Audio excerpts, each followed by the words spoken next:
balita diyo sa kalula nga nanginas na palga na rin patay ang biktima di kuno ni kamaong mulangoy di reports Benji Talisik. XFM Police Report. Police Report.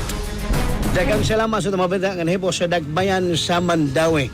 Pati na napalgan kini usa ka 74 anyos ginula dito sa Katunggan Ganabita sa barangay Labugon sa Dagbayan sa Mandawi napalgan ang patay lawas alas 8:30 tak na sa buntag adlaw kana nga Martes Hunyo 9, 2026 ang namatay mao si Emilita Manatad Piskador 74 anyos nga taga Purok 5 Sitio Kanumay barangay Labugon sa Dagbayan sa Mandawi. Kini biktima ang napalgan nga nagkulob sa Katunggan dihang tao pa ang dagat apan dihang mihunas na ang dagat nagahira kini ang iyang posisyon nga wa ni ginabuhi nga gituwang nalumos ang maong biktima ang kamangkuhan nga anak sa namatay nga si Arlene Carion nibutyag nga ilang usilingan moy ni pahibaw sa ilang nga iyang inahan kadtong napalga patay nga lawas sa Katunggan una nini sa wa pa mahitabo ang pagkalumos sa maong biktima kini si Nanay Emilita niya nang Lunes sa buntag niya ito pagkini siyang balay nga ngayon og tubig gikan kini nanginhas na seran nga kini mao nga matay lahi kini og gipuan siling nga lasab sa balay ni Arlene si Arlene wa mahibaw nga nibalik di kini og panginhas ang inahan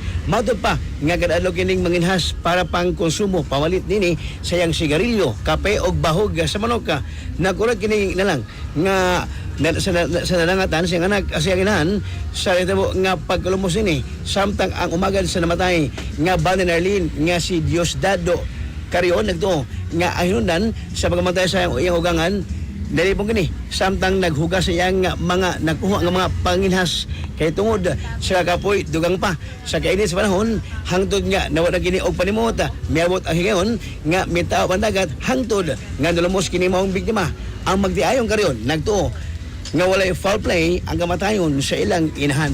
Mao ganing update nga report sa Mandawi City Police Office. Katropa mo kalimot gyapon. Sa pagapalas ganoon sa Santon Herbal Oil magatabang kini labi na katundo ni mga panuhot sa lawas. Santon Herbal Oil hinimo sa Yastuhol Incorporated mabalit sa parmasya botika sa iyong lugar. Alang sa Gyosang Pilipino para sa Pilipinas yung katropa. Benji Talisik, XFM News. XFM Report. Santon Plus Gold, mapalit sa mga butika sa inyong lugar.